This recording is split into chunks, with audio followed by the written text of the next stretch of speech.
So as I was saying before in my short form content video about the spiritual laws and spiritual boundaries, you can go check that out on my YouTube shorts or on my TikTok channel. I go into a little bit of detail about how when you are a loner, people see that and they see you as a target, they see you as weak, and you are vulnerable.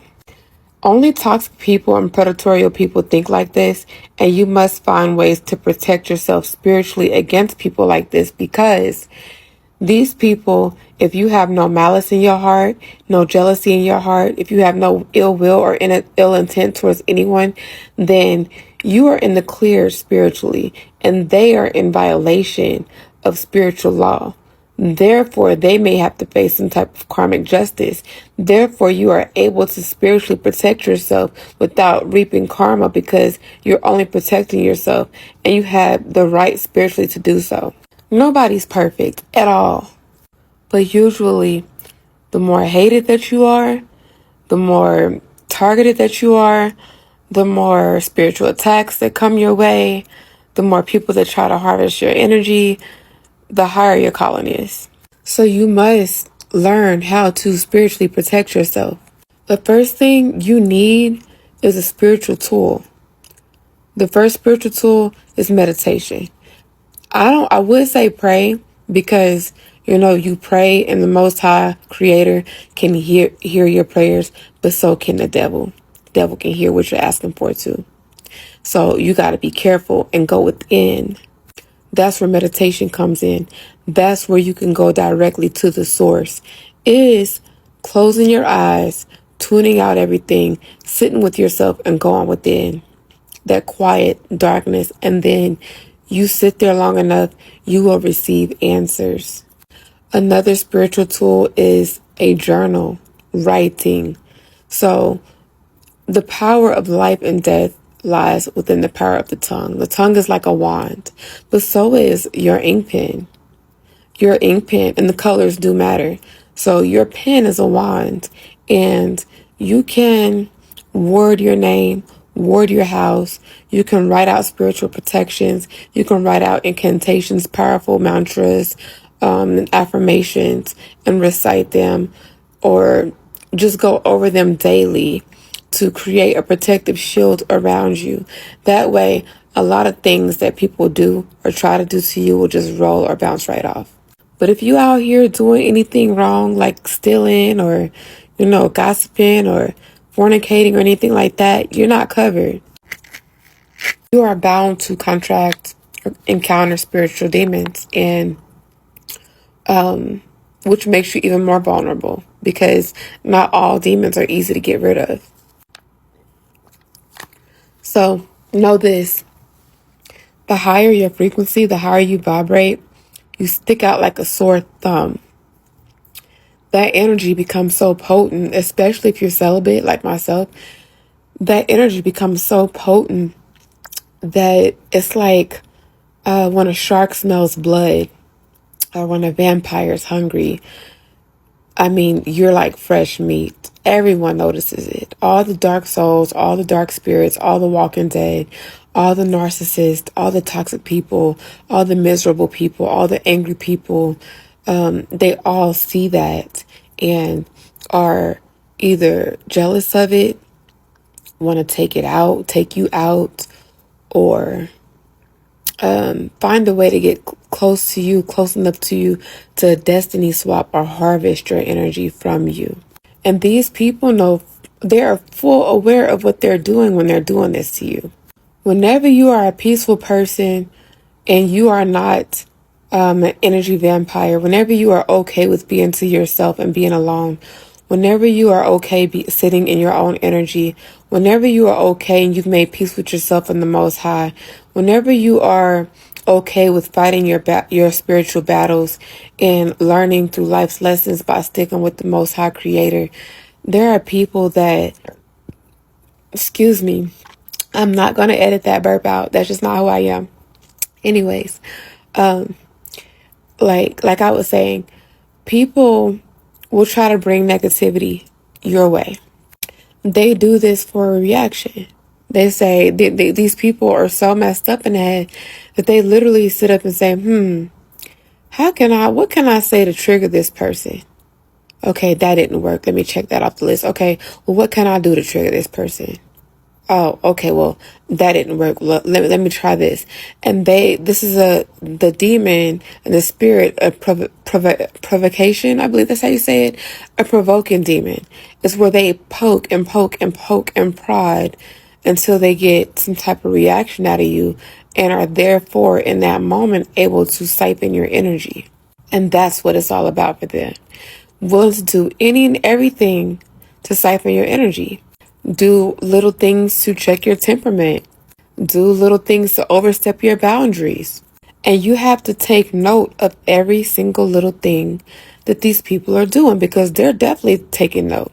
They're definitely keeping track. They're definitely going back and telling people, these monitoring spirits, where you're at. Because best believe the monitoring spirits to come around you or these low level entities to come around you that are not high ranking, best believe they have a high ranking demon that is over them, that's siphoning their energy or that's pressuring them to come towards you. So they end up taking all the low blows for the one that ranks higher in the spiritual realm because they know better. So they use people to do their dirty work for them because most of the time they don't have direct access to you, which really upsets these people. Therefore, you have to constantly, like I said, use your spiritual tools and do spiritual protection work. There's YouTube videos all over the place. I can get into more spiritual protection work as well if you subscribe to me or any of my platforms or do one-on-one with me because I prefer it to be that way because I don't like to put my magical practices out online for the world to see. I don't like for my gifts to just be the Most High said, don't cast your pearls into swine. So I'm not out for money grabs, but some of the gifts that I've been blessed with are not for just anybody. Also, you need to spiritually protect your children because they are open vessels. They're young, they're open, they're still learning. So the enemy and the Satan and his minions don't care whether it's a baby or an animal or a child. They literally use whatever portal, whatever open door, whatever open vessel they can use to get to you, chosen one. That's how deep it is. So if your animal starts acting crazy, that animal, you might have to do some prayer work over that animal. If your child is karmic, you have that child out of wedlock, or the child is just karmic, the child is troublesome, and we all have those bad apples. I was once one. You have to pray because people will try to put things spiritually over your children to get to you. The enemy will use whoever and whatever is closest to you to siphon your energy, drain your energy, and allow spiritual attacks to happen in your life. But you got to be smarter than that. You got to be smarter than that. You have to learn how to do what's called stonewalling. That's number one. You have to learn how to set boundaries, strong boundaries, and you have to be willing to accept whatever consequences these demonic people throw at you. You have to be willing to just accept that and put all your faith in the Most High because once you set boundaries or put boundaries in place, they're not going to like that. They're not going to take to that too easily, and they are going to try to sabotage those boundaries any way that they can. Understand that these people are trying to read you like a book. Your every move, your every micro expression, the tone, the pitch of your voice, everything. They're paying very extra close attention. For whatever sick and sadistic reason that may be, that's none of our business. It ain't none of our business. But be very wary because some of these people can be stalkers. Some of these people can, try to track you down. Some of these people will watch you to find ways to get into your energy to sabotage you. Don't be naive. Don't be naive because that makes you susceptible to all kinds of BS. And being under spiritual attack is absolutely no fun. It's the worst feeling ever. I've been spiritually attacked because I've opened doors, because I have been in vulnerable positions where I've needed help. So I've opened doors that had to be opened because I was in a vulnerable position and it happened. So I've been spiritually attacked.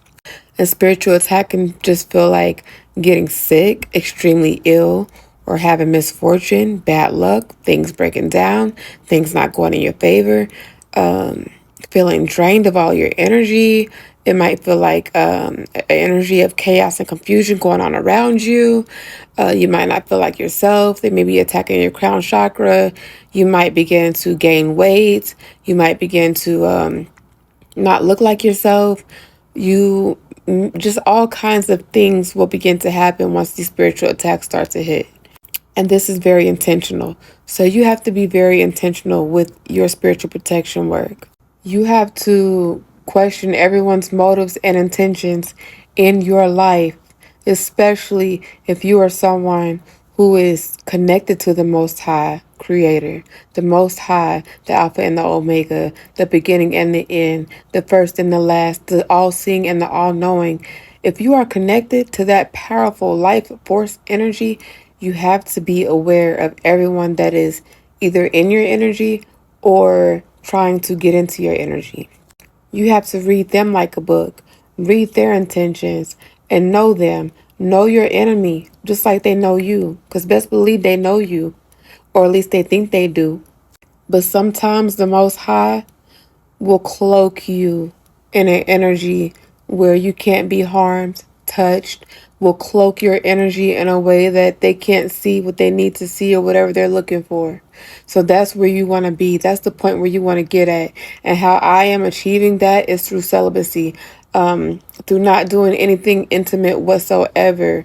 That is how I'm able to harness my energy, and that is the sacrifice that I've made.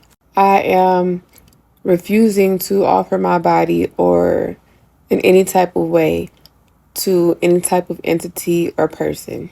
Also, what you eat plays a big part of where you're at spiritually, mentally, and emotionally, because when you eat a bunch of trash and garbage and sludge and just things that are so toxic to your body, you're feeding parasites.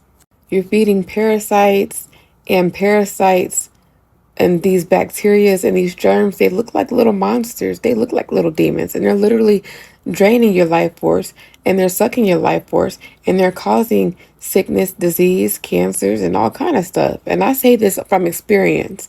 This is for educational purposes only, and this is based on personal experience. I went from 165 pounds to 135 pounds in the year of 2025, and the year is not over with yet. And that is just from purely healing, being determined to heal myself from the inside out. And I'm not done yet. So we'll get more into that in other videos. But when you're constantly in a state of being stuck around someone in a low vibration, that low vibration will rub off onto you. People that constantly bring up negative things to you, that is a way of siphoning your energy. That is energy dumping, and that is energy harvesting.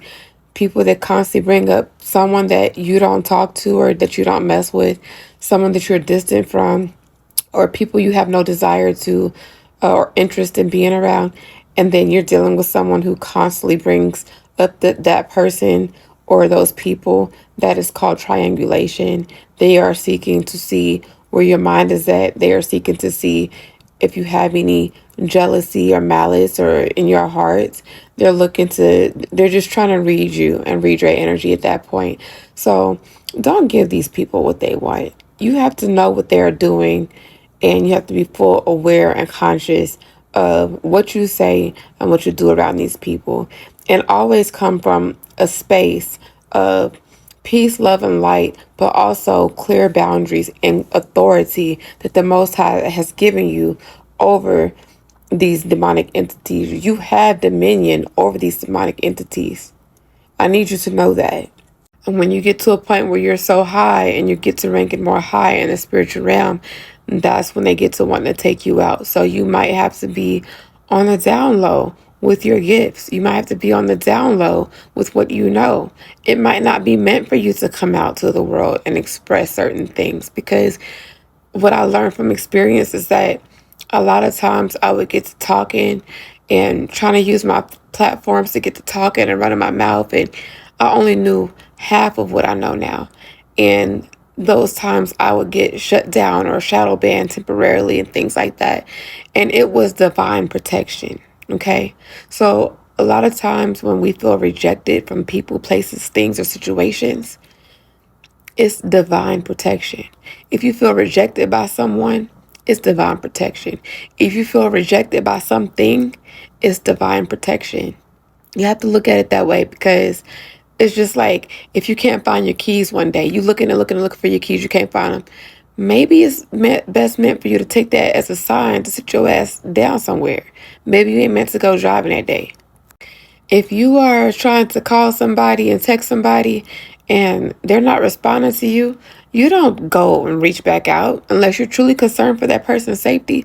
Don't go and reach back out, because that is a narcissistic tactic from narcissistic people. Now, if you're dealing with someone that's a mother that has a child or multiple children or has a busy home life, that's different, because any single mother knows that there's always something going on. There's always a knock at the door. There's always a butt that needs to be wiped. There's always a kid that's hungry. There's always someone that's thirsty. There's always someone that needs a snack. There's always something. There's always something. There's always something. So most of the time, either your kid has your phone or you don't even have the time to even, do anything for yourself, let alone offer energy to anyone else.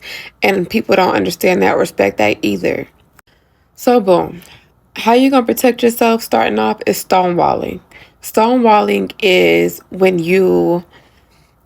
when you're dealing with a toxic person and they're trying to engage you in conversation, keep your answers very short, simple. Don't go into too much detail. Don't over explain yourself to anyone about anything. Keep it short, simple. Yes, no, okay, yeah, such and such. Make up something. Just keep it short, simple, and sweet. Also, this can aggravate the person that is seeking to be a monitoring spirit. So you have to be careful, because you stonewalling to protect your energy and to protect whatever you have going on could cause them to try to provoke you, because they get frustrated when you do stonewalling. So be on the lookout for that. Also, you need to have strategy, you need to have plans, and you need to not be a sitting duck.